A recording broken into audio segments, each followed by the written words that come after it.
Bine v-am găsit, bine v-am regăsit, dragilor din Zodia Leu, oriunde v-ați afla.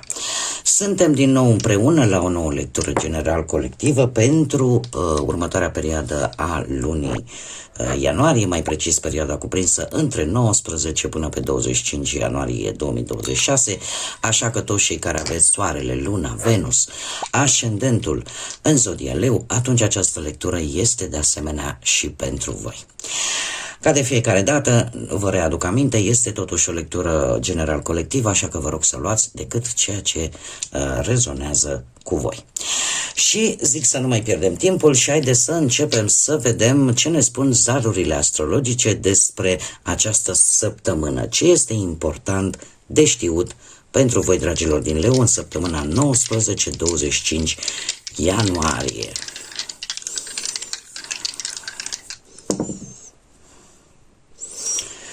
Casa 10-a, avem Zodia Fecioară și îl avem pe Saturn. Dragilor, să știți că e vorba de cariera voastră, de reputația voastră, de ambițiile voastre și dat fiind că avem și Zodia Fecioară, care se știe foarte bine, este o zodie foarte perfecționistă, cu atât mai mult cu cât unii dintre voi poate aveți și un ascendent în Fecioară, și avându-l și pe Saturn, care reprezintă disciplină, responsabilitate, indică anumite limite, anumite lecții pe care trebuie să le învățați sau pe care a trebuit să le învățați până în prezent și de care trebuie să vă folosiți, toate aceste lucruri mie mi indică un lucru important. Voi, pentru a putea avea o anumită reușită, în special pe cariera profesională, dar nu numai, dar cu specificația, pentru că vorbim de casa a 10-a,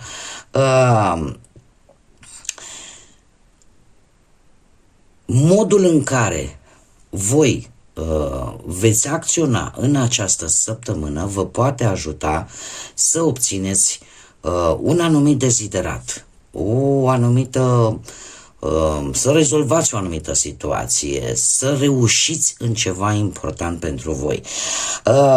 Cum probabil va trebui să o faceți? Va trebui în primul și în primul rând să o faceți foarte responsabil, foarte organizat, foarte strategic. Este adevărat, există o mare ambiție, dar în același timp trebuie să fiți conștienți că pentru a crește,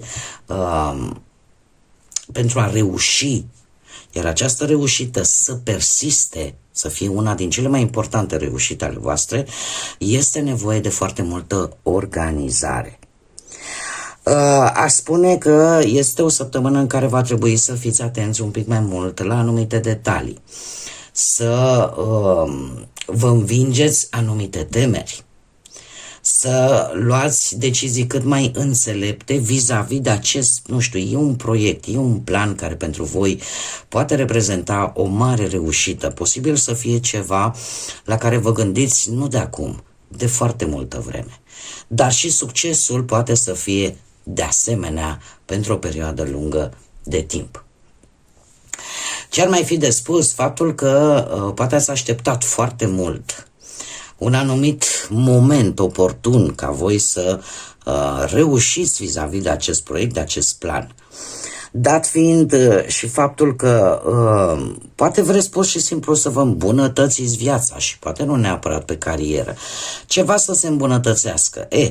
Acest lucru poate fi posibil, dar cum am mai spus, se cere foarte multă, cum să spun eu, disciplină, responsabilitate, strategie și folosirea înțelepciunii, uitându-te în urmă la lecțiile pe care viața ți le-a dat și nu ți le-a dat degeaba, ți le-a dat ca să înveți ceva. E posibil într-adevăr să apară și schimbări. Știm cu toții, Saturn va fi una din planetele destul de vizibile în acest an pe partea asta astrală, astrologică, așa că este o planetă socială și probabil că vă veți schimba cumva și forma în care veți interacționa sau vă veți schimba forma în care veți înfrunta acele provocări, în special pe parte socială, felul în care voi veți aborda pe ceilalți pentru a vă atinge un anumit scop. Le vom lăsa aici și haideți să vedem ce ne spune și tarotul și ce vine pentru dragii mei din Leu în săptămâna 19-25 ianuarie.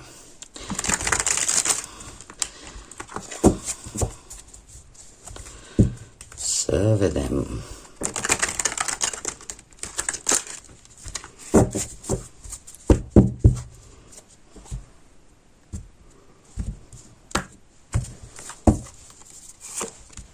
Nu cred așa ceva. Dragilor, haideți să vă spun, puteți să le urmăriți, dacă asta vă doriți. Atât la zodia Berbec, ce țin eu minte până acum, Berbec, Taur și cred și Gemeni, acest rege de monede a fost prima carte care a ieșit.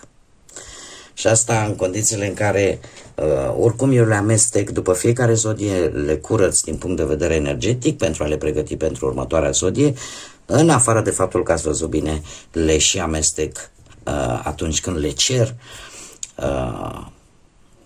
când le pun întrebarea. Foarte interesant, poate aveți legătură cumva cu aceste zodii, atât Berbec, Taur sau chiar și Gemeni. Eu așa parcă rețin. Știu că Berbec și Taur cu siguranță. Bun, revenind la lectura noastră. Avem un rege de monede. Un rege de monede care, cum bine vedem, poate simboliza zodia Fecioară sau alte două zodii de pământ, Taur sau Capricorn. Cert este că interesul vostru pentru stabilitate la nivel material se vede clar. Avem un rege de monede, avem un 3 de monede și avem un paj de monede. Vreți să obțineți ceva important pentru voi la nivel material, dar să știți că nu îl veți putea obține singuri. Va fi nevoie și de acțiunea altor energii pentru ca voi să puteți ori să începeți, nu știu, o nouă afacere care să vă aducă mai mulți bănuți, ori să începeți anumite studii ca să avansați în carieră și în felul ăsta să obțineți mai mulți bănuți. Cert este că sunteți într-o săptămână în care considerați că e momentul oportun să acționați, începeți să strângeți informații, acele informații necesare, poate, cum am mai spus, pentru a vă dezvolta, a face un curs, a face un studiu și în felul ăsta a avansa sau pur și simplu acele informații care să vă ajute să reușiți ceea ce voi v-ați propus. De-al minteri, cam în mare, cam același lucru ce ne-au spus și zarurile astrologice. De asemenea, acest rege de monede ne vorbește de o foarte mare siguranță pe voi, mai ales cei care aveți poate un ascendent, cum am mai spus, în zodii de pământ cu precădere pentru voi, Taur, Fecioară sau Capricorn, dar per general sunteți foarte siguri, foarte ambițioși și cumva încercați să faceți o restabilire din punct de vedere economic a unei situații.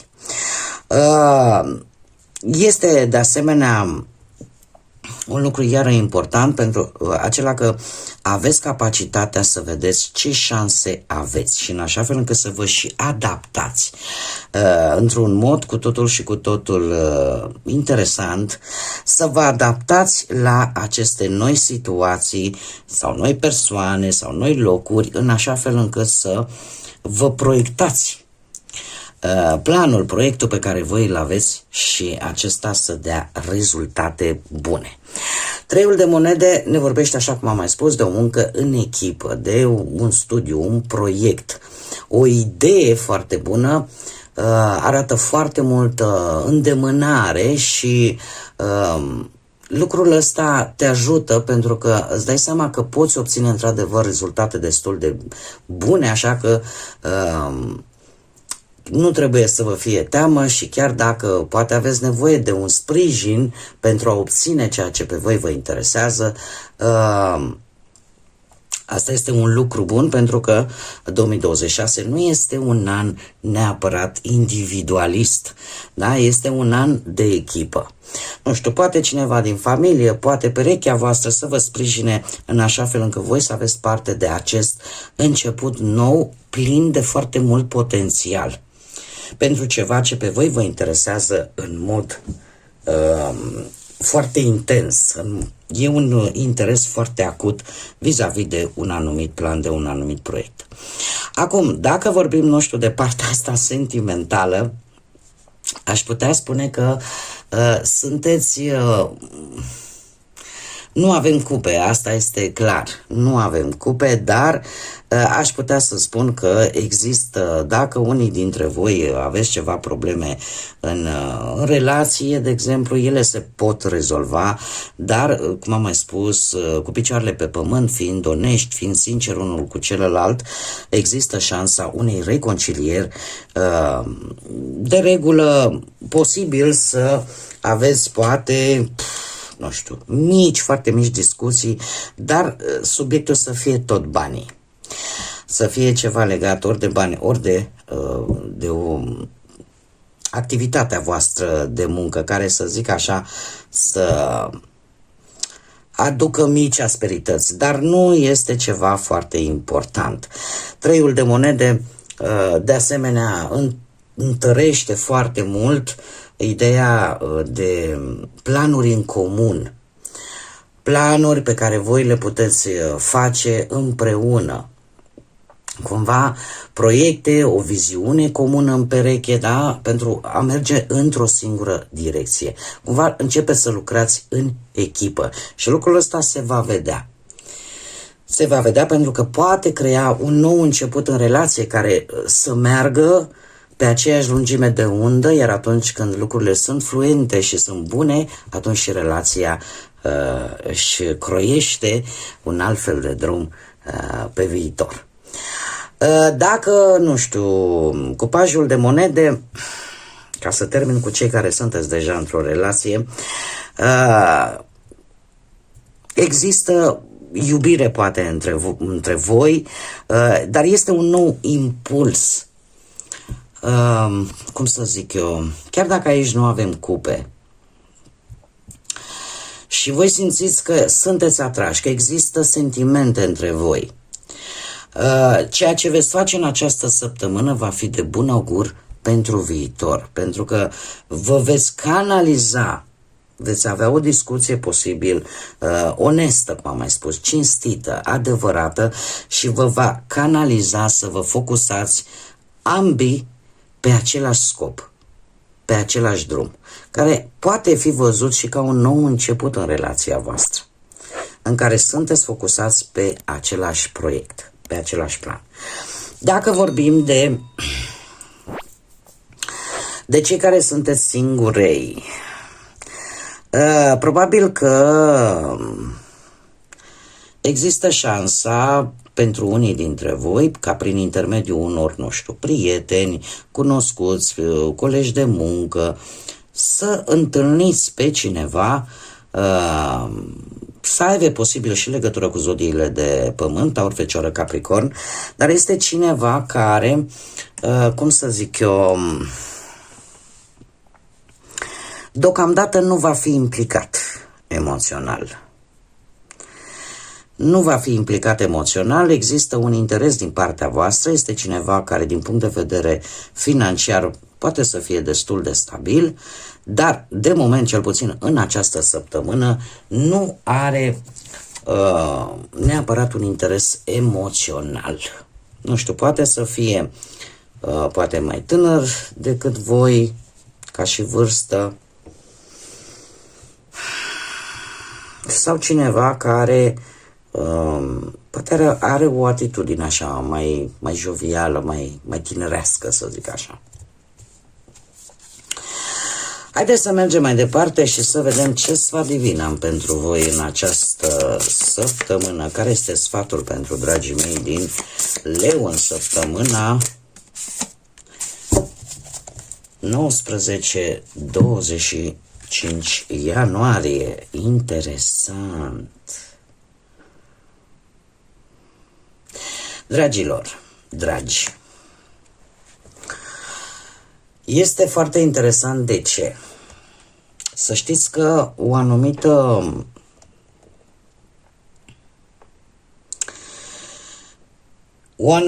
credință, o anumită judecată, anumite valori sau anumite planuri cu care tu te-ai obișnuit până în prezent, e posibil să se schimbe brusc.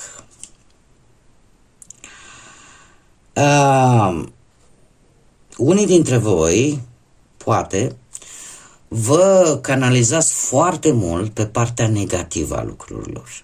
Lucru ce nu prea este bun. Poate considerați că ați făcut anumite greșeli în anumite situații. Poate că, nu știu, nu ați realizat că de multe ori ceea ce ni se întâmplă nu este deloc întâmplător, paradoxal. Că toate se întâmplă cu un anumit motiv.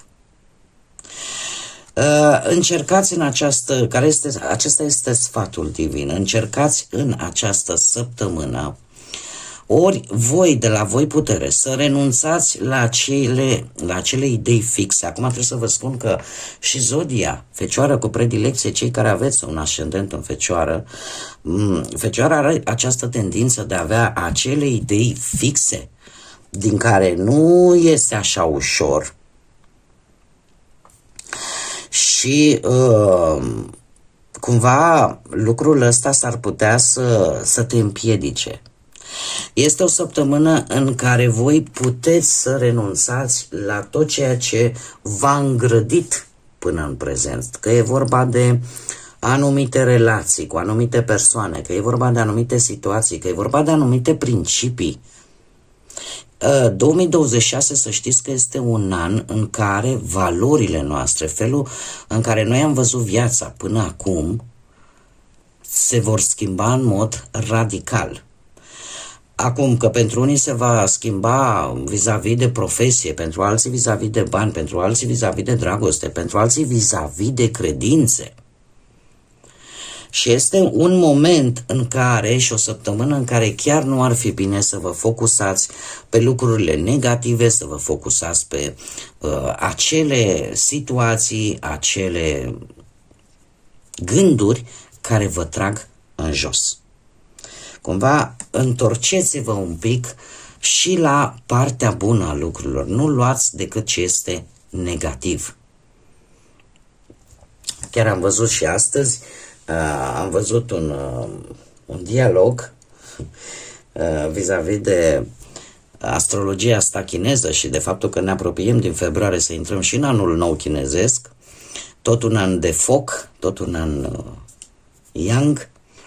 Și chiar spunea acolo faptul că trebuie să învățăm să știm când să spunem nu, când să folosim negația, nu, și când să nu o folosim.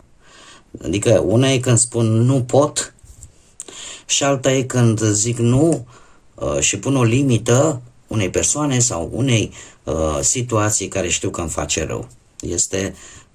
Este diferit, total diferit. Așa că scoateți negativismul în această săptămână, că nu e bun pentru voi.